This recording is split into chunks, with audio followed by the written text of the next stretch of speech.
मैं मोहम्मद अजमल खान हूं और आप मेरा YouTube channel English with Ajmal Khan देख रहे हैं। हम असिस्टेंट डायरेक्टर की तैयारी कर रहे हैं और असिस्टेंट डायरेक्टर की जो सीट्स हैं वो social welfare and mart department के अंदर जो रिसेंटली आई हुई हैं। अच्छा, इनका पेपर एक्सपेक्टेड है अगस्त के मिड में। तो ये जेंडर स्टडीज का सेकंड लास्ट लेक्चर है। इसके बाद जेंडर स्टडीज का एक ही लेक्चर रह गया है, जो कि मैं कोशिश करूंगा आज ही अपलोड कर दूंगा। उसके बाद हम स्टार्ट करेंगे इंशाल्लाह सोशियोलॉजी, और उसके बाद फिर इंशाल्लाह सोशल वर्क और एंथ्रोपोलॉजी देखेंगे। और इसके बाद इस लेक्चर के बाद ऑनवर्ड इंशाल्लाह मैं कोशिश करूंगा कि डेली बेसिस पे एक से दो लेक्चर अपलोड हों, ताकि आपका सोशल वर्क, सोशियोलॉजी और एंथ्रोपोलॉजी, जो बाकी जो तीन सब्जेक्ट हैं जेंडर स्टडीज के अलावा, वो भी आपके तैयार हो जाएं अगस्त के मिड से पहले पहले इंशाल्लाह। तो आज जेंडर स्टडीज का 8वां लेक्चर है और हम देखते हैं कि आज का हमारा थीम क्या है। आज का हमारा थीम है बेसिकली, होपफुली आपको स्क्रीन विजिबल होगी, मैं इसको मजीद विजिबल बनाने की कोशिश करता हूं। आज का हमारा थीम है,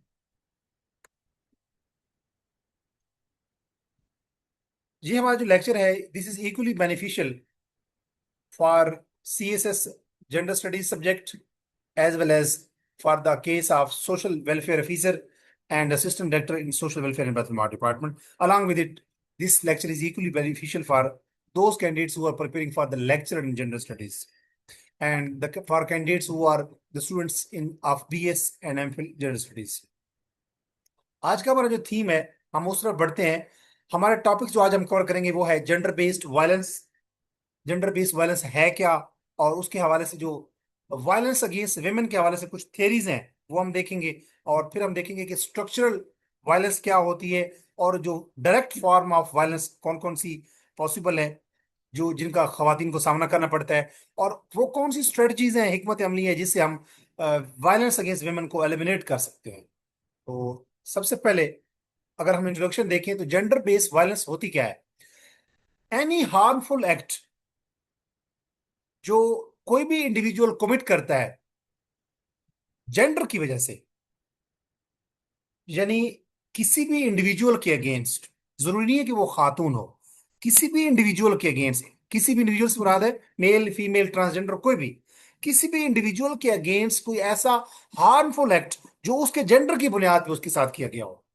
यानी अगर एक खातून को खातून समझ के उसके साथ कोई हार्मफुल एक्ट कमिट किया गया हो, या किसी ट्रांसजेंडर के साथ इसलिए कोई हार्मफुल एक्ट किया गया हो क्योंकि उसको ट्रांसजेंडर ख्वाजा सरा समझा गया हो, उसको हम कहते हैं जेंडर बेस्ड वायलेंस। या violence directed at a person because of socially constructed gender roles and unequal power relations.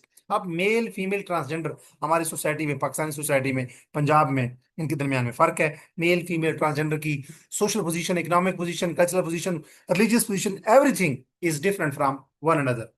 अब किसी बंदे का, किसी भी इंडिविजुअल का जो सोसाइटी में, जो उसको उसका जो सोसाइटल रोल है उसकी बुनियाद पे, और ये जो पावर डिफरेंसेस हैं मेल फीमेल और ट्रांसजेंडर के दरमियान में, तो ये पावर स्ट्रक्चर जो है सोसाइटी का, इसकी बुनियाद पे किसी भी इंडिविजुअल के अगेंस्ट, किसी भी इंडिविजुअल के साथ जो कोई अगर जुल्म किया गया हो, कोई उसको उसके ऊपर वायलेंस या तशद्दुद किया गया हो, उसको तकलीफ दी गई हो, इन्फ्लिक्शन की गया हो, उसके ऊपर हार्मफुल एक्टिविटीज के साथ की गई हो, उसको नुकसान पहुंचाया गया हो, कोई ट्रिबुलेशन या इन्फ्लिक्शन, तो उसको हम कहते हैं gender based violence on the basis of his or her gender, or on the basis of his or her socially constructed gender role, or on the basis of power differences। उसके बाद अगर हम देखें कि यूनाइटेड नेशन ने 1993 के अंदर, 1993 में जेंडर बेस्ड वायलेंस की तारीफ कुछ यूं पेश की कि any act of gender based violence that results in physical, sexual, psychological harm और सफरिंग टू वुमेन, उसको हम जेंडर बेस्ड वायलेंस कहते हैं। यानी यूनाइटेड नेशन ने जेंडर बेस्ड वायलेंस को खवातीन के साथ मंसूब कर दिया कि ऐसा कोई भी जेंडर बेस्ड वायलेंस जिससे किसी शख्स का को जिस्मानी तौर पे, जहनी तौर पे, नफ्सियाती तौर पे और जिनसी तौर पे अगर किसी शख्स को कोई सफरिंग दे, पेन दिया जाए, तकलीफ दी जाए, खास तौर पे किसी खातून को, तो उसको हम जेंडर बेस्ड वायलेंस कहते हैं। अब की पॉइंट क्या है कि gender based violence is not only physical violence, इसमें सिर्फ जिस्मानी नहीं, बल्कि जिस्मानी, जहनी, नफ्सियाती, जज्बाती, और आप कह सकते हैं जिनसी, ये तमाम लॉसेस या फिजिकल लॉसेस या फिजिकल इन्फ्लिक्शन या फिजिकल पेन या फिजिकल, आप कह सकते हैं कि ट्रिबुलेशंस या फिजिकल वायलेंस, सब इसमें शामिल है। तो जेंडर बेस्ड वायलेंस फिजिकल भी हो सकती है, साइकोलॉजिकल भी हो सकती है, मेंटल हो सकती है, सेक्सुअल हो सकती है, और इसी तरीके से इमोशनल हो सकती है। तो it include physical, sexual, psychological, emotional, economic loss भी हो सकता है, यानी कि किसी को मुआशी बुनियाद पे किसी को डिसएडवांटेजेस पोजीशन में पुश करना, उसको भी हम जेंडर बेस्ड वायलेंस कहते हैं। और ये डिजिटल वायलेंस भी हो सकती है कि ऑनलाइन हैरेसमेंट जो की जाती है उसको भी हम जेंडर बेस्ड वायलेंस में ले आते हैं। अब इसको हम, why is called gender based violence, इसको जेंडर बेस्ड वायलेंस इसलिए कहते हैं क्योंकि इसकी इसमें बेसिकली किसी एक जेंडर को, चाहे वो मेल हो, फीमेल हो, या ट्रांसजेंडर हो, उसको हम जेंडर के, उसके जेंडर के परस्पेक्टिव से उसको डिस्क्रिमिनेट कर रहे होते हैं। और अनइक्वल पावर होती है मेल फीमेल ट्रांसजेंडर की, चूंकि हमारी सोसाइटी में डिफरेंट पावर्स हैं, social power, economic power, physical power, और मेंटल हेल्थ, या आप कह सकते हैं साइकोलॉजिकल पावर, या रिलीजियस पावर, या कल्चरल पावर, इनकी डिफरेंट है मेल फीमेल और ट्रांसजेंडर की, on the basis of gender, as well as on the basis of power inequalities. हमारी सोसाइटी के अंदर पावर इनइक्वालिटीज हैं जेंडर की बुनियाद पे। और फिर पेट्रियार्कल सोशल सोशल नॉर्म्स हैं कि हमारा जो मुआशरा है उसमें जो मेल है वो मेल डोमिनेटेड सोसाइटी है, तो मेल डोमिनेट कर रहे होते हैं फीमेल के ऊपर। इस वजह से इसको हम जेंडर, और एक जेंडर जो है वो पैसिव होता है, और एक जो मेल होते हैं वो एक्टिव होते हैं, यानी वो पावर उनके पास होती है, financial power, economic power, decision making power उनके पास होती है। तो उसके बाद ये पेट्रियार्कल जो सोशल नॉर्म्स हैं इनकी बुनियाद पे भी मखसूस जो जेंडर्स हैं, जैसे फीमेल्स हैं या ट्रांसजेंडर्स हैं, उनको फिजिकल, इकोनॉमिक, सोशल, साइकोलॉजिकल और इमोशनल वायलेंस का सामना होता है, इसलिए इसको जेंडर बेस्ड वायलेंस कहते हैं। अब ये सिर्फ बायोलॉजिकल सेक्स की बुनियाद पे जेंडर बेस्ड वायलेंस नहीं होती कि किसी का जेंडर मेल है, फीमेल है, या ट्रांसजेंडर है। नो, इसकी बुनियाद मुआशियात हो सकती है, इकोनॉमिक, इसकी बुनियाद रिलीजन रिलीजन हो सकता है, साइकोलॉजी हो सकती है, उस साइकी आप कह सकते हैं, सोशल स्ट्रक्चर हो सकता है, इकोनॉमिक स्ट्रक्चर हो सकता है। और मिसाल के तौर पे एक एक विमेन को अगर इनहेरिटेंस नहीं दी जाती, यानी कि विरासत में नहीं जाता क्योंकि वो फीमेल है, तो इसको क्या हम कहेंगे कि ये जेंडर बेस्ड वायलेंस है। अब उसको इनहेरिटेंस नहीं दी जा रही, तो ये बेसिकली उसको इकोनॉमिकली डिसएडवांटेजेस पोजीशन में पुश किया जा रहा है on the basis of her gender. उसको हम क्या कहेंगे कि ये जेंडर बेस्ड वायलेंस है on the basis of economic power और डिसएडवांटेज। अब जेंडर बेस्ड वायलेंस की कुछ कॉमन फॉर्म्स हैं, जैसे फिजिकल वायलेंस है कि किसी भी जेंडर, किसी भी बंदे को, इंडिविजुअल को उसके जेंडर की बुनियाद पे उसको मारना, स्लैप करना, या उसको जला देना, या उसके ऊपर एसिड फेंक देना, या उसको ऑनर किलिंग जैसे इज्जत की बुनियाद पे कत्ल कर रहे होते हैं लोग। इसी तरह सेक्सुअल वायलेंस भी जेंडर बेस्ड वायलेंस है। मिसाल के तौर पे रेप, सेक्सुअल हरेसमेंट, या किसी को जबरदस्ती किसी की शादी कर देना, बेटी बहन माँ की। इसी तरीके से वर्क प्लेस हरेसमेंट के, जो वर्क प्लेस पे ट्रांसजेंडर या मेल या फीमेल जो काम कर रहे होते हैं उनको वर्क प्लेस हरेस करना, ये क्या है बेसिकली, ये सेक्सुअल वायलेंस है। अब इसी तरीके से साइकोलॉजिकल वायलेंस भी होती है कि किसी को थ्रेट करना, मेंटल टॉर्चर करना, ह्यूमिलिएट करना, यानी कि उसको उसकी हद तक करना, वर्बल अब्यूज, उसको गालियां देना, या उसको इंटिमिडेट, धमकाना, ये भी क्या है, ये एक साइकोलॉजिकल वायलेंस है। उसका दिमाग, इमोशन और साइकोलॉजिकल उसको हार्म होता है। और इमोशनल वायलेंस, मिसाल के तौर पर किसी को आइसोलेट कर देना, यानी कि अलग कमरे में बंद कर देना, या कांस्टेंट उसको हर वक्त उसको वो तनकीद करते रहना, क्रिटिक करना, या उसके बिहेवियर को कंट्रोल करना, इससे उसका इमोशन कंट्रोल होते हैं। ये भी जेंडर बेस्ड वायलेंस की फॉर्म है, जो इमोशनल वायलेंस है।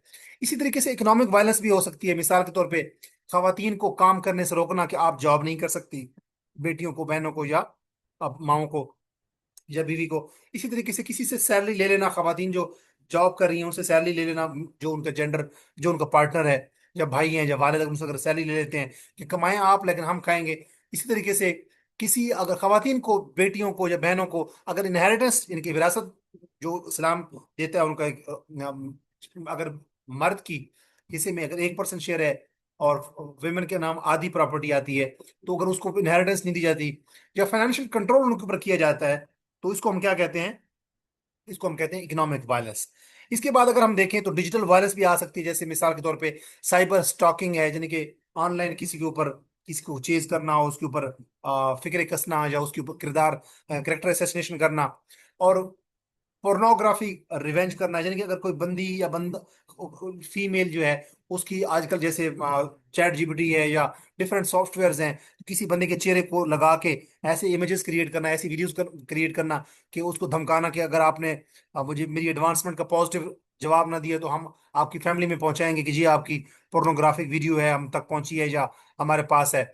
इसी तरीके से ऑनलाइन हरेस करना या फेक सोशल मीडिया अकाउंट्स बनाना, किसी फीमेल का बना देना और उसकी तस्वीरें वहां रख लेना, और उस वो इम्पर्सोनेशन करना, यानी कि वो मखसूस खातून बन के लोगों के साथ कम्युनिकेट करना।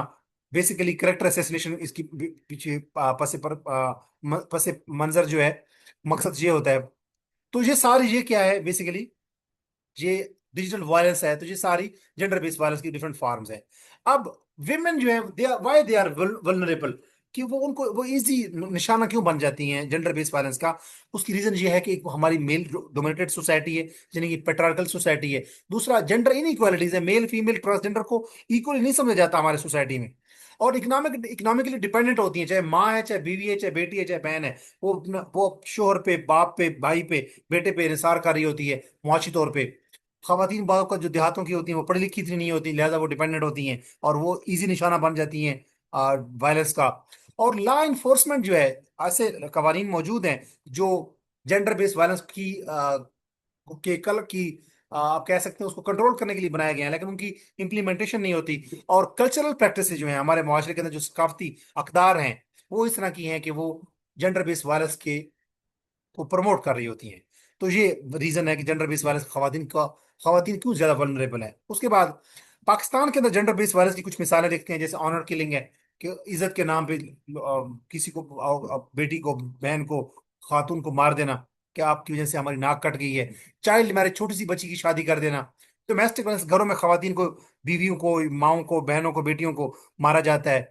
डॉरी रिलेटेड वायलेंस, यानी कि खवातीन को, चाहे लड़के वाले हों, चाहे वो उसके बहन भाई, उसके माँ बाप हों, तो बाल का तो उसको डॉरी की बुनियाद पर उसकी उसकी शादी नहीं हो रही होती, तो उसके पास जहेज नहीं है, तो वो उसका हाथ पीला नहीं किया जा सकता। जब मेल कहते हैं, जो लड़के वाले हैं वो कहते हैं इतना जहेज होगा तो हम आपसे शादी करेंगे, अदरवाइज नहीं। आपकी अब डोरी में घर होना चाहिए, गाड़ी होना चाहिए। तो इससे क्या है, ये भी एक किस्म का मेंटल टॉर्चर है। इसी तरीके से खातून के ऊपर जो रिसेंटली अभी पेशावर में वाकया पेश आया, कि खातून के ऊपर तेजाब फेंक दिया गया, और इस तरह के वाकयात पाकिस्तान में होते रहते हैं।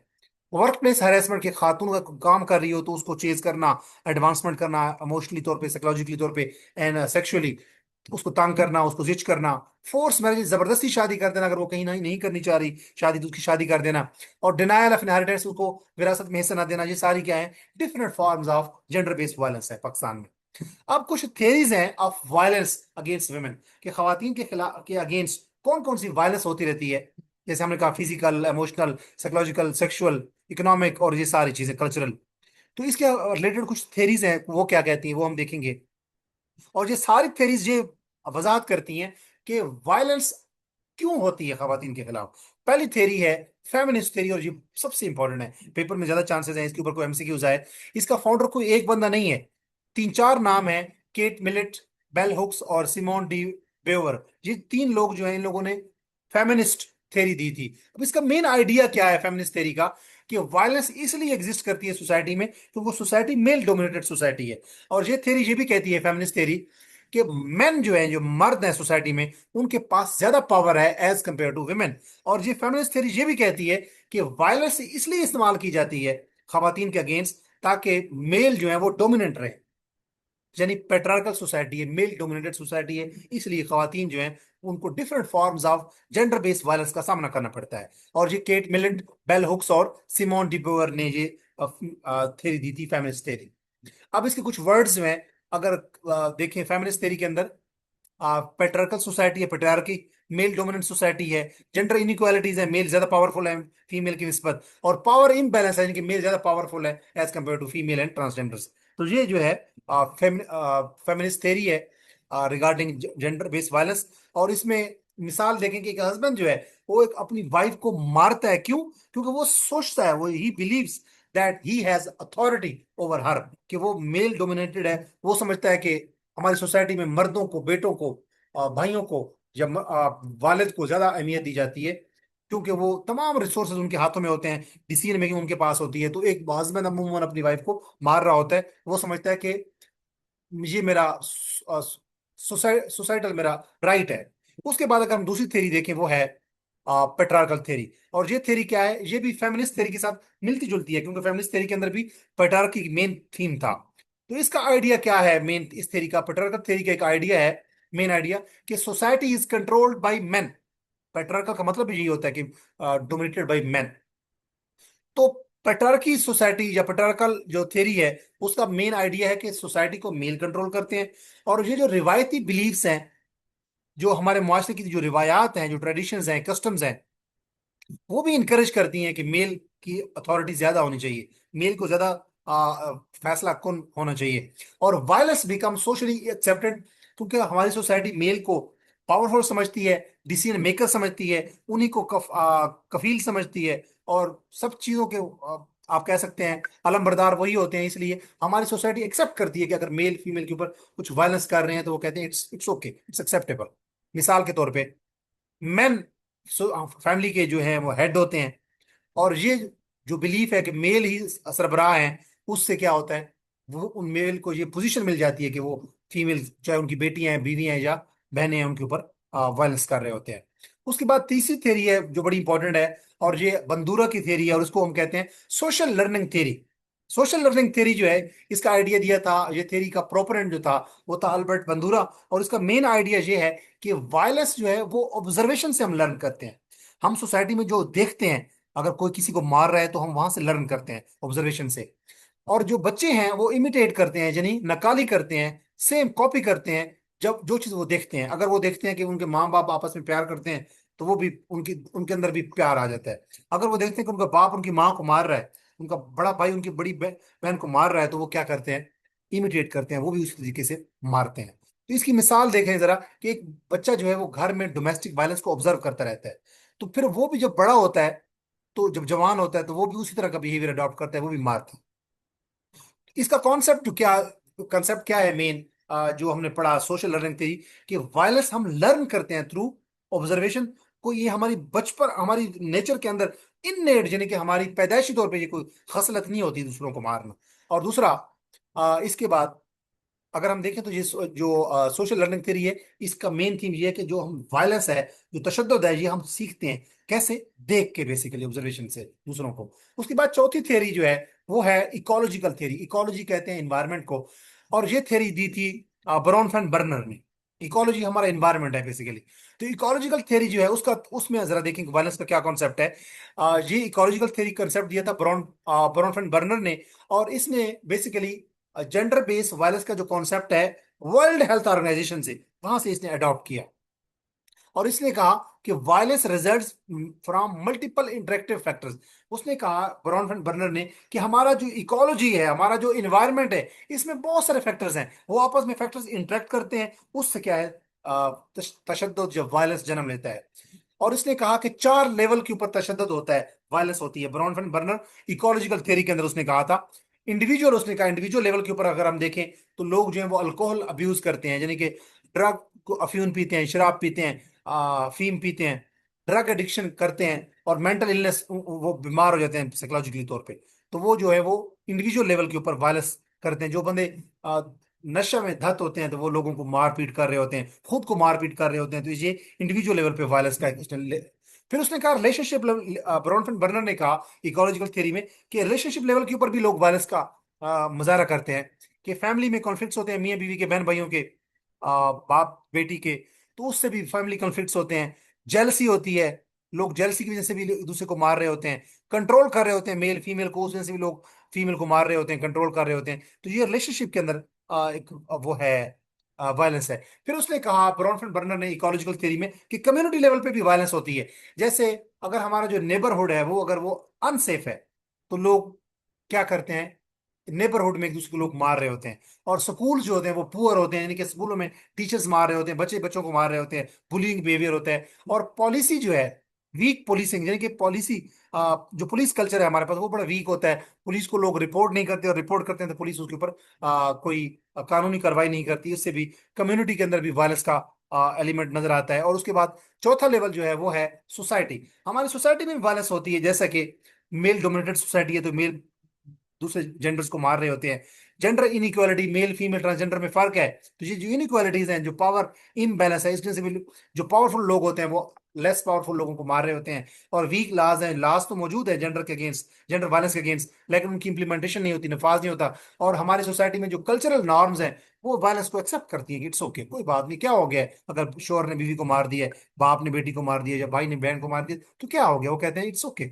वो इसको बहुत ही नॉर्मलाइज समझते हैं। मिसाल के तौर पे डोमेस्टिक वायलेंस घरों में जो होती है, ये इन्फ्लुएंस होती है by family, by community and societal beliefs together. कि हमारी सोसाइटी भी जो एक्सेप्ट करती है घर की वायल घरों के अंदर जो वायलेंस हो रही होती है, कम्युनिटी भी एक्सेप्ट करती है जिस कम्युनिटी में हम रह रहे होते हैं, और जो फैमिली होती है वो भी इसको एक्सेप्ट करती है। वो इस चीज को कोई बहुत एबनॉर्मल चीज नहीं समझती। तो ब्रॉनहेम बर्नर ने इकोलॉजिकल थ्योरी में कहा था कि इंडिविजुअल लेवल पे, और उसके बाद उसने कहा कि रिलेशनशिप्स में, इंडिविजुअल लेवल पे, रिलेशनशिप्स में, और कम्युनिटी लेवल पे और सोसाइटी लेवल पे, चार लेवल पे वायलेंस होती है। उसके बाद अगर हम देखें तो नेक्स्ट जो थ्योरी है वो है, पांचवी थ्योरी है रिसोर्स थ्योरी। रिसोर्स थ्योरी क्या कहती है?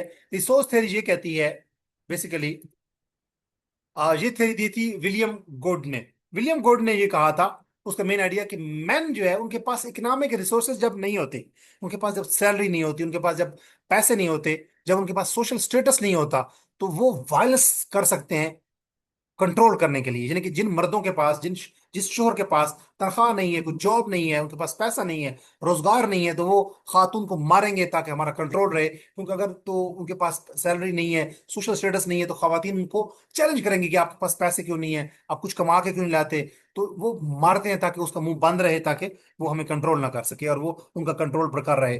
तो ये रिसोर्स थ्योरी जो है, विलियम गुड ने ये कहा था कि मर्द जो सोशली और इकोनॉमिकली वीक होते हैं, इनके पास रिसोर्सेज की कमी होती है, वो खवातीन को कंट्रोल करने के लिए, अपने आप को डोमिनेट रखने के लिए उनको तशद्दुद का सहारा लेते हैं। मिसाल के तौर पे अगर अनएम्प्लॉयमेंट है, यानी कि एक बंदा जो शोहर है वो बेरोजगार है, तो वो घर में अपनी खातून को मारेगा, बच्चों को, बेटियों को मारेगा, ताकि डोमेस्टिक वायलेंस का मुजाहरा करेगा, ताकि वो उसका होल्ड रहे, कायम रहे।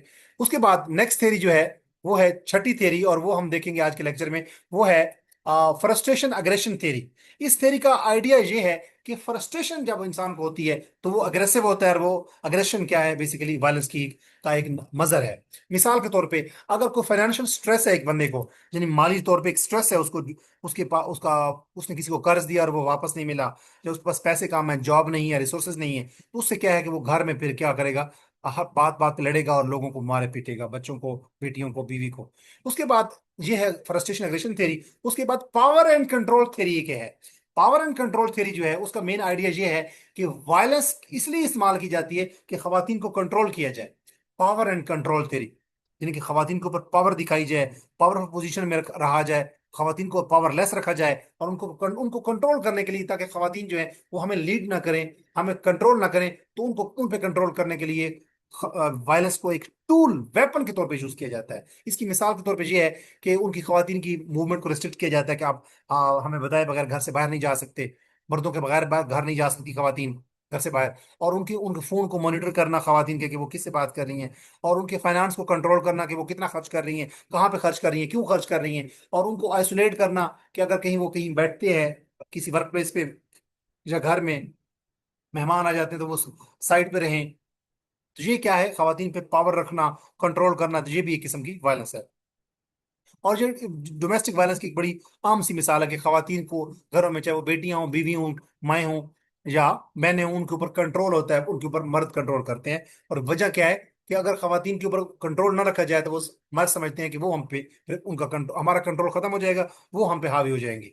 उसके बाद अगर हम देखें, आठवीं थ्योरी है, और वो है इंटरसेक्शनैलिटी थ्योरी। इंटरसेक्शनैलिटी थ्योरी का जो आइडिया था, ये किम्बरले ने दिया था, किम्बरले करेंशाह ने दिया था इंटरसेक्शनैलिटी थ्योरी का। और इसका मेन आइडिया ये है कि women face multiple forms of discrimination simultaneously. कि खवातीन को कोई सिर्फ फिजिकल अब्यूज का सामना नहीं है, physical, social, economic, emotional, psychological, sexual. Intersectionality theory का मतलब यह है कि एक खातून को जो घर में, चाहे वो माँ है, चाहे बेटी है, चाहे बीवी है, चाहे बहन है, उसको मुख्तलिफ किस्म की वायलेंस का सामना होता है। Physical violence, emotional violence, social violence, economic violence, sexual violence, cultural violence, और हर किस्म की वायलेंस का सामना। तो इसकी मिसाल जरा देखें। कि एक अगर डिसेबल्ड रूरल वुमेन है, अगर एक खातून है वो देहात की रहने वाली है और वो डिसेबल्ड है, माजूर है, तो उसको किस किस्म की डिस्क्रिमिनेशन का सामना करना पड़ेगा? जेंडर, कि वो खातून है पहले।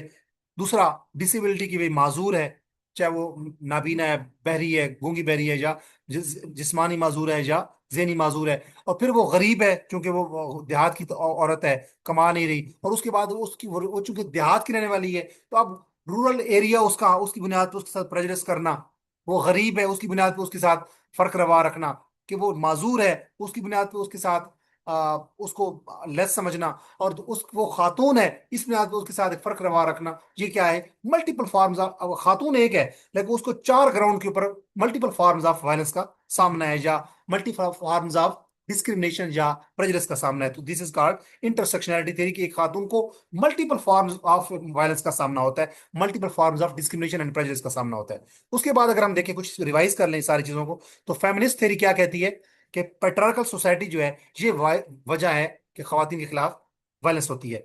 पेट्रियार्कल जो थ्योरी है वायलेंस की, वो ये कहती है कि मेल डोमिनेटेड सोसाइटी है, इसलिए खवातीन को वायलेंस का सामना करना पड़ता है। सोशल लर्निंग थ्योरी ये कहती है कि जो वायलेंस है ये हम लर्न करते हैं थ्रू ऑब्जर्वेशन। और इकोलॉजिकल थ्योरी ये कहती है कि मल्टीपल फैक्टर्स होते हैं, जैसे individual, relationship, community and society, multiple levels के ऊपर खवातीन को वायलेंस का सामना होता है। रिसोर्स जो थियरी है, वो ये कहती है कि इकोनॉमिक स्ट्रेस होती है, मर्दों को उनके पास जरिए रोजगार नहीं होता, तो वो खवातीन को मारते पीटते हैं। फ्रस्ट्रेशन एग्रेशन थियरी ये कहती थी कि स्ट्रेस से लोग जो है वो अग्रेसिव होते हैं और मारते हैं खवातीन को। और पावर एंड कंट्रोल थियरी ये कहती है कि मर्द ये चाहते हैं कि वो कंट्रोल करें खवातीन को, इसलिए वो वायलेंस का सहारा लेते हैं। और इंटरसेक्शनलिटी थियरी ये कहती है कि खवातीन को मल्टीपल फ्रंट्स पे, यानी कि मल्टीपल ग्राउंड्स के ऊपर वायलेंस का या प्रेजुडिस का या डिस्क्रिमिनेशन का सामना करना पड़ता है। उसके बाद अगर हम देखें, तो दो किस्म की वायलेंस हम दोबारा देखेंगे, एक स्ट्रक्चरल वायलेंस होती है और एक डायरेक्ट वायलेंस होती है। अमूमन ये सीएसएस के अंदर भी पूछा जाता है।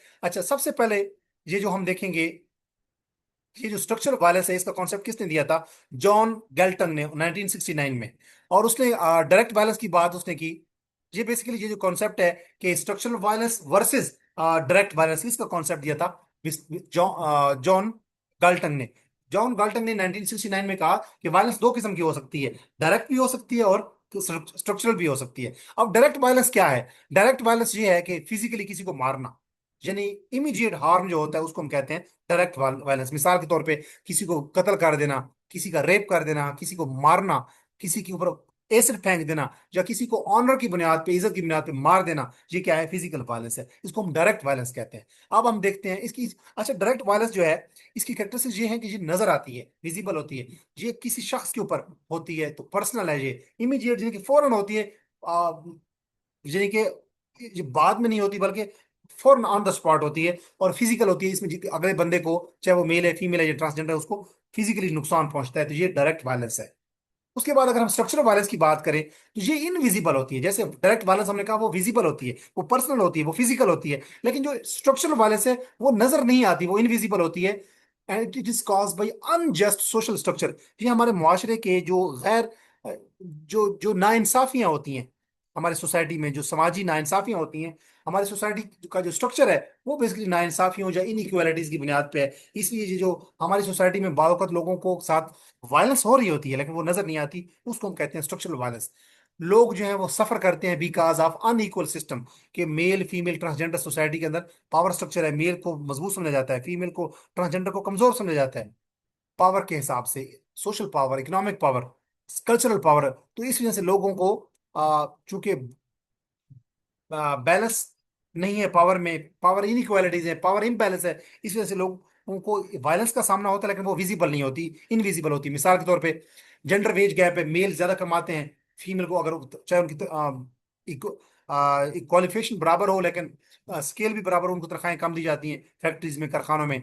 इस तरीके से खवातीन को एजुकेशन कम दी जाती है, वो उतना पढ़ ही नहीं पाती, लिहाजा उनको जॉब भी कम मिलती है, या मिलती है तो कम तनख्वाह वाली मिलती है। खवातीन कुछ जो सोसाइटीज ऐसी होती हैं उसमें जो पॉवर्टी है, अगर हम देखें तो पॉवर्टी, जिस जो बंदा गरीब है उनके साथ प्रेजुडिस का उन्हें प्रेजुडिस का या डिस्क्रिमिनेशन का सामना होता है, तो पॉवर्टी भी वजह है स्ट्रक्चरल वायलेंस की। तो हेल्थ केयर की फैसिलिटीज नहीं होती, खवातीन जो होती हैं बाज़ औक़ात वो उनकी सेहत अच्छी नहीं होती तो उनको जॉब्स नहीं मिलती। और उनको इनहेरिटेंस में यानी कि विरासत में हिस्सा नहीं मिलता, लिहाजा वो इकोनॉमिकली कमजोर हो जाती हैं। और अगर वर्क प्लेस में हैं तो मेल को कोई इतनी हरेसमेंट नहीं होती, लेकिन फीमेल को डिस्क्रिमिनेशन और सेक्सुअल हरेसमेंट का सामना करना पड़ता है। तो इस वजह से वो ये एक इनविजिबल फॉर्म्स है वायलेंस की बेसिकली। अब इसकी कैरेक्टरिस्टिक्स क्या है कि ये जो स्ट्रक्चरल वायलेंस होती है ये इनविजिबल होती है, नजर नहीं आती। और ये इंस्टीट्यूशनल होती है, यानी कि इदारों के अंदर होती है। और लॉन्ग टर्म होती है, और ये अगर नजर नहीं आती, लेकिन लॉन्ग टर्म एक बंदे को अगर किसी खातून को हरेसमेंट का सामना करना पड़ता है तो वो बावकात जब तक वो जॉब करती है तो उसको हरेसमेंट का सामना करना पड़ता है, कभी बॉस से, कभी कुलीग से, और कभी जूनियर से, कभी सीनियर से। और सिस्टमैटिक होती है, यानी कि ये सिस्टम के अंदर रची बसी है स्ट्रक्चरल जो वायलेंस है। अब जरा डिफरेंस देख लेते हैं। डायरेक्ट वायलेंस विजिबल है, स्ट्रक्चरल वायलेंस इनविजिबल है। स्ट्रक्चरल वायलेंस में फिजिकल लॉस होता है, सॉरी, डायरेक्ट वायलेंस में फिजिकल लॉस होता है, और स्ट्रक्चरल लॉस जो वायलेंस है उसमें सोशल लॉस होता है, यानी कि जैसे तनख्वाह में कमी या इम्बेलेंस है।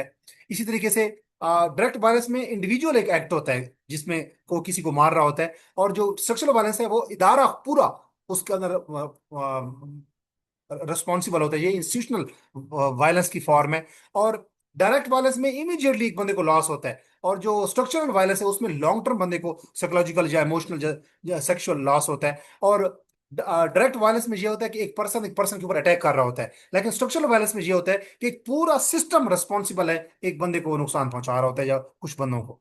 अब अगर मिसाल देखें, एक लड़की को अगर स्कूल नहीं जाने दिया जाता क्योंकि वो फीमेल है, तो अब ये क्या है, ये स्ट्रक्चरल वायलेंस है।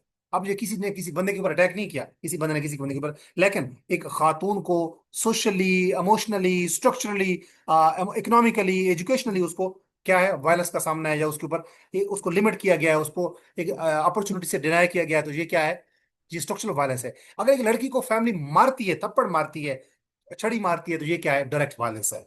अब अगर हम देखें गाल्टन वायलेंस का ट्राइएंगल, गाल्टन ने जो 1969 में जो उसने आइडिया दिया था डायरेक्ट वायलेंस का और स्ट्रक्चरल वायलेंस का, उसकी एक गाल्टन वायलेंस ट्राइएंगल भी मशहूर है। उसने कहा था 3 फॉर्म्स हैं वायलेंस की, एक डायरेक्ट वायलेंस, एक स्ट्रक्चरल वायलेंस, और एक है कल्चरल वायलेंस। तो जो गाल्टन जो था इसने कहा था कि 3 किस्म की वायलेंस होती है। पहले उसने कहा डायरेक्ट और structural violence, direct violence, structural violence, और तीसरा उसने कहा कल्चरल वायलेंस भी। इन तीनों को अगर हम मिलाएं तो ये क्या बन जाती है, ट्राइएंगल बन जाती है, मुसल्लस बन जाती है। अब कल्चरल वायलेंस क्या है, पहले हम डायरेक्ट वायलेंस पढ़ लिया, हमने स्ट्रक्चरल वायलेंस भी पढ़ लिया। अब हम देखते हैं कल्चरल वायलेंस क्या है, कि वो तमाम बिलीव्स, वो रिवायात, वो नॉर्म्स जो जस्टिफाई करती हैं कि वायलेंस हो, मेल अगर फीमेल को मारते हैं तो इट्स ओके।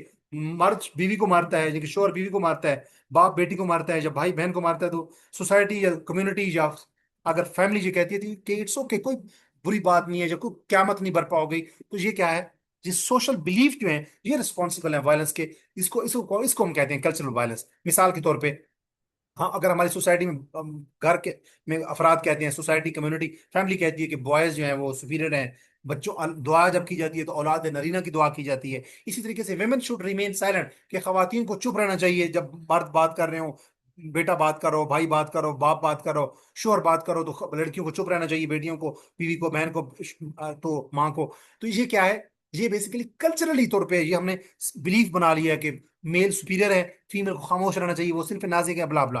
तो ये कल्चरल जो नॉर्म्स हैं, कल्चरल जो बिलीफ है, ये सपोर्ट करते हैं किस चीज को, स्ट्रक्चरल और डायरेक्ट वायलेंस को। तो कल्चरल वायलेंस बुनियाद है स्ट्रक्चरल वायलेंस की और डायरेक्ट वायलेंस की। आपको समझ आ गई होगी। अब कौन सी स्ट्रेटजीज हैं जिससे खवातीन के खिलाफ, खवातीन के अगेंस्ट जो वायलेंस है इसको हम खत्म कर सकते हैं। पहले एजुकेशन, के खवातीन की लिटरेसी बढ़ानी चाहिए, खवातीन को जेंडर के इक्वल, खवातीन की जेंडर इक्वालिटी पे फोकस होना चाहिए, कि खवातीन को मर्दों के बराबर समझना चाहिए, economically, socially, culturally, religiously, educationally, technologically, हर लिहाज से। और जेंडर सेंसिटिव करिकुलम, यानी कि हमारा जो करिकुलम एजुकेशन का हो वो इस किस्म का हो कि उसमें मेल फीमेल ट्रांसजेंडर को बराबर समझा जाए, जेंडर की बुनियाद पर डिस्क्रिमिनेशन ना हो। उसके बाद ये तो एजुकेशन की बात हो गई, एजुकेट करके खवातीन को, मुआशरे को हम जेंडर बेस्ड वायलेंस खत्म कर सकते हैं। उसके बाद स्ट्रॉन्ग लॉज होने चाहिए, यानी कि डोमेस्टिक वायलेंस लॉज होने चाहिए, एंटी हेरेसमेंट लॉज होने चाहिए, एंटी रेप लॉज होने चाहिए, एसिड क्राइम लॉज होने चाहिए, और उन लॉज की इंप्लीमेंटेशन भी होनी चाहिए।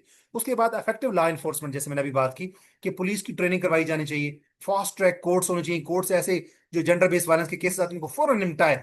विक्टिम प्रोटेक्शन होना चाहिए, कि अगर कोई बंदा विक्टिम है, उस पहले ही उसने उसको एसिड उस पर फेंका गया है, या उस पर कोई उसको हरेस किया गया है, अगर वो कोर्ट में या पुलिस के पास गया है तो उसकी प्रोटेक्शन होनी चाहिए। ये ना हो कि अगर वो पुलिस में जाए या कोर्ट के पास जाए, या कोई खातून, बेटी, बीवी, बहन अगर वो कोर्ट पुलिस में जाती है तो ये ना हो कि कहीं उसको को मार ना दे सोसाइटी वाले, फैमिली वाले, कि वो कोर्ट में क्यों गई है, थाने में क्यों गई है हमारे खिलाफ। तो विक्टिम की प्रोटेक्शन होनी चाहिए, यानी कि लॉ इन्फोर्समेंट बेहतर होनी चाहिए। चौथा तरीका ये है जेंडर बेस्ड वायलेंस को खत्म करने का, या एलिमिनेट या कर्ब करने का, कि विमेन की इकोनॉमिक इंपावरमेंट पर फोकस करना चाहिए। खवातीन को एम्प्लॉयमेंट अपॉर्चुनिटी ज्यादा देनी चाहिए, कोटा होना चाहिए, इक्वल तनख्वाह उनको देनी चाहिए। अगर उनकी स्केल उनका और उनकी एजुकेशन बराबर है, ट्रेनिंग बराबर है, तो उनको माइक्रो फाइनेंसिंग के छोटे छोटे कर्जे दिए जाने चाहिए बैंकों की तरफ से।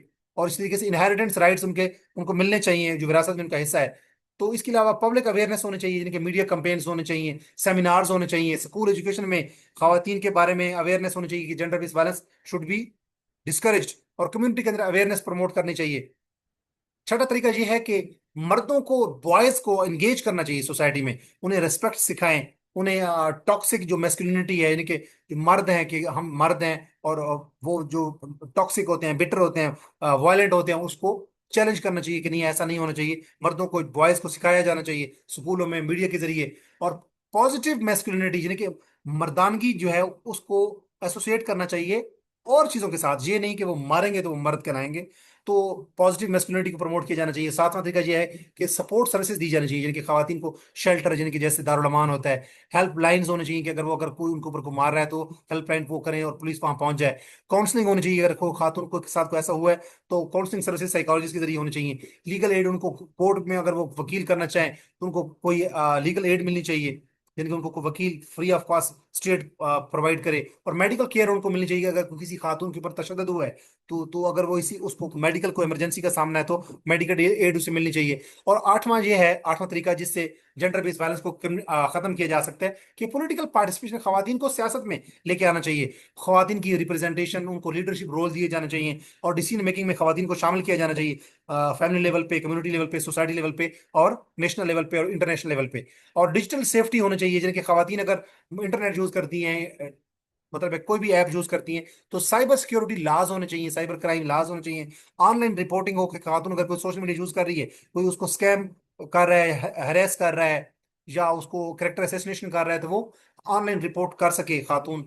इस तरीके डिजिटल लिटरेसी, जिनके खातन को ये सिखाया जाना चाहिए कि आपने ऑनलाइन कैसे इंटरनेट को यूज करना है और सोशल मीडिया एप्स को यूज करना है, ताकि आप प्रोटेक्टेड रहें और आप जेंडर बेस्ड वायलेंस का आपको सामना ना करना पड़े। इंटरनेशनल कुछ फ्रेमवर्क्स भी हैं, जैसे convention on the elimination of all forms of discrimination against women, CEDAW, ये 1979 में जब ईरान में इस्लामी इनकलाब आया था, तो उस time convention on the elimination of all forms of discrimination against women ये मुतारफ करवाया गया, और इसको अक्सर international bill of rights for women भी कहा जाता है। तो ये भी जेंडर बेस्ड वायलेंस के अगेंस्ट है, ये कन्वेंशन है बेसिकली। उसके अलावा यूनाइटेड नेशन का एक डिक्लेरेशन है, declaration on elimination of violence against women, ये 1993 में पास किया यूनाइटेड नेशन ने। Declaration, DEVAW, declaration on elimination of violence against women, ये 1993 में पास किया गया। और ये जो डिक्लेरेशन था यूनाइटेड नेशन ने जो पास किया, ये फर्स्ट इंटरनेशनल डिक्लेरेशन है जो स्पेशली खवातीन के अगेंस्ट वायलेंस को कर्ब करने के लिए मुतारफ करवाया गया। उसके बाद बीजिंग प्लेटफॉर्म था for action, Beijing platform for action 1995 में मुतारफ करवाया गया, 1995 में। और ये आइडेंटिफाई करता है violence against women as critical area requiring global action. यानी बीजिंग प्लेटफॉर्म ने कहा कि खवातीन के अगेंस्ट जो वायलेंस है, ये क्रिटिकल एरिया है जिसके ऊपर ग्लोबल लेवल पे, यानी कि इंटरनेशनल लेवल के ऊपर एक्शन लिया जाना चाहिए, पॉलिसीज मुतारिफ करवाई जानी चाहिए। और इस तरह स्टैंडर्ड सस्टेनेबल डेवलपमेंट गोल्स हैं, जैसे गोल 5 जो है, SDG 5, वो है achieve gender equality and empower all women and girls. यानी SDG 5 जो है वो जेंडर बेस्ड वायलेंस के अगेंस्ट है, कि खवातीन को एम्पावर करे और जेंडर जेंडर इक्वालिटी होनी चाहिए। तो SDG 5 यानी sustainable development goal 5 gender equality पे फोकस करता है, और ये एम्पावरमेंट ऑफ वुमेन के ऊपर बात करता है, और जेंडर बेस्ड वायलेंस के अगेंस्ट बात करता है। और टारगेट 5.2 जो है, सब सेक्शन 2, ये है बेसिकली कि all forms of violence against women and girls should be ended. और इसके अलावा अगर हम रिवीजन करना चाहें तो जेंडर बेस्ड वायलेंस क्या है? Violence because of gender. Feminist theory क्या कहती है कि पेट्रार्की जो है, पेट्रार्कल सोसाइटी रिस्पॉन्सिबल है। बंदूरा की जो थ्योरी है वो सोशल लर्निंग थ्योरी थी। बरॉन फन बर्नर की जो थ्योरी है वो इकोलॉजिकल थ्योरी है। जॉन गॉल्टंग ने कहा था स्ट्रक्चरल वायलेंस, डायरेक्ट वायलेंस और कल्चरल वायलेंस, ये उसकी गॉल्टंग ट्राइंगल है बेसिकली। और कैरेंशा ने इंटरसेक्शनैलिटी की थ्योरी दी थी कि खातून को मल्टीपल फ्रंट्स, ग्राउंड्स के ऊपर वायलेंस का सामना करना पड़ता है। और फिर हमने कुछ कन्वेंशंस पढ़े, 1979 में एक आया, एक 1993 में आया, बीजिंग जो कॉन्फ्रेंस मुतारिफ करवाई गई बीजिंग में, बीजिंग प्लेटफॉर्म फॉर एक्शन, ये 1995 में मुतारिफ करवाया गया। सस्टेनेबल डेवलपमेंट गोल 5 जो है ये जेंडर इक्वालिटी पे फोकस करता है। अब कुछ हम एमसीक्यूज देख लेते हैं कि इस पूरे लेक्चर के। पहला एमसीक्यूज है कि gender based violence refers to, basically gender based violence क्या है? Actually this is violence because of gender, which theory consider that patriarchy is the main cause of violence against women. तो ये basically feminist theory है जो कहती है कि gender based violence की बुनियाद क्या है? पेट्रियार्की थ्योरी की, पेट्रियार्की या पेट्रियार्कल स्ट्रक्चर है सोसाइटी का। सोशल लर्निंग थ्योरी जो है ये किसने मुतारिफ करवाई थी? ये बंदूरा ने मुतारिफ करवाई थी। उसके बाद अगर हम देखें इकोलॉजिकल थ्योरी जो है ये किसने मुतारिफ करवाई थी? ये ब्रॉनफेन बर्नर ने मुतारिफ करवाई थी, और उसने कहा था कि सोसाइटी के अंदर इंडिविजुअल लेवल पे, रिलेशनशिप लेवल पे, और उसके बाद उसने कहा था कम्युनिटी लेवल पे और सोसाइटी लेवल के ऊपर वायलेंस का सामना होता है खवातीन को। उसके बाद स्ट्रक्चरल वायलेंस कौन सी होती है? ये स्ट्रक्चरल वायलेंस का कॉन्सेप्ट किसने दिया था? ये बेसिकली जॉन गल्टन ने दिया था, और उसने कहा था कि तीन, उसने जॉन गल्टन की ट्राइंगल है बेसिकली। उसने कहा था स्ट्रक्चरल वायलेंस, डायरेक्ट वायलेंस और कल्चरल वायलेंस। यानी ये उसने एक ट्राइंगल दी थी, स्ट्रक्चरल वायलेंस, डायरेक्ट वायलेंस और कल्चरल वायलेंस। तो ये जॉन गल्टन की ट्राइंगल है, ये उसने कंसेप्ट दिया था स्ट्रक्चरल वायलेंस का। Which of the following is example of structural violence? तो अगर हम देखें कि अगर खवातीन को तालीम नहीं दी जाती, उनको महरूम किया जाता है तालीम से, तो ये स्ट्रक्चरल वायलेंस की एक मिसाल है। Which is example of direct violence? तो डायरेक्ट वायलेंस की मिसाल क्या है? अगर कोई ऑनर किलिंग, खातून को इज्जत के नाम पे मार दिया जाता है, तो ये किस चीज की मिसाल है? ये स्ट्रक्चरल सॉरी डायरेक्ट वायलेंस की मिसाल है। कल्चरल वायलेंस क्या है? बेसिकली ये वायलेंस को जस्टिफाई करती है। हमारे कुछ कल्चरल बिलीव्स ऐसे होते हैं जो वायलेंस को जस्टिफाई करते हैं, वो होती है कल्चरल वायलेंस। और इंटरसेक्शनैलिटी थ्योरी ये किसने मुतारिफ करवाई थी? ये किम्बरले क्रैनशॉ ने मुतारिफ करवाई थी। इंटरसेक्शनैलिटी थ्योरी के एक खातून को मल्टीपल ग्राउंड फ्रंट्स के ऊपर वायलेंस का सामना करना पड़ता है। रिसोर्स थ्योरी ये किस चीज को, वायलेंस को किस चीज के साथ जोड़ती है? इसने कहा था कि इकोनॉमिक रिसोर्सेज की अगर कमी हो मर्दों के पास, तो वो स्ट्रेस में होते हैं और वो फिर खवातीन को मारते हैं, बीवी बहन बेटी को। उसके बाद which is not a form of gender based violence? अगर हम देखें तो फोटोसिंथेसिस जो है ये जेंडर बेस्ड वायलेंस की मिसाल नहीं है। इसके अलावा जो ऊपर सारी चीजें देखें तो वो जेंडर बेस्ड वायलेंस है। Economic violence, psychological violence, digital violence, ये सारी जेंडर बेस्ड वायलेंस की मिसाल है। फोटोसिंथेसिस पौधों में एक प्रोसेस है। अगर हम देखें साइबर स्टॉकिंग ये किस चीज की मिसाल है? बेसिकली साइबर स्टॉकिंग ये जेंडर बेस्ड वायलेंस की मिसाल है, सॉरी ये डिजिटल वायलेंस की मिसाल है। साइबर स्टॉकिंग ये होता है कि अगर कोई खातून इंटरनेट यूज कर रही हो, तो उसको अगर कोई चेस कर रहा हो, हैरेस कर रहा हो, जो करेक्टर असैसिनेशन कर रहा हो, उसको उसके ऊपर नजर रखे हुए हो, साइबर स्टॉकिंग। स्टॉकिंग कहते हैं कि जब कोई चीज एक घात लगाए बैठी हो, तो कुछ लोग डिजिटल प्लेटफॉर्म के ऊपर, सोशल मीडिया प्लेटफॉर्म के ऊपर घात लगाए बैठे होते हैं कि किसी खातून को कैसे टारगेट करना है। तो उसको ये डिजिटल वायलेंस की बेसिकली साइबर स्टॉकिंग उसकी एक मिसाल है। इसके अलावा ये एक कन्वेंशन था जो कि CEDAW है, ये कब मुतारफ करवाया गया था? ये 1979 में, जब ईरान में इस्लामी इनकलाब आया था। और इसी तरीके से ये एक डिक्लेरेशन है यूनाइटेड नेशन की, ये कब मुतारफ करवाई गई थी? ये 1993 में मुतारफ करवाई गई थी।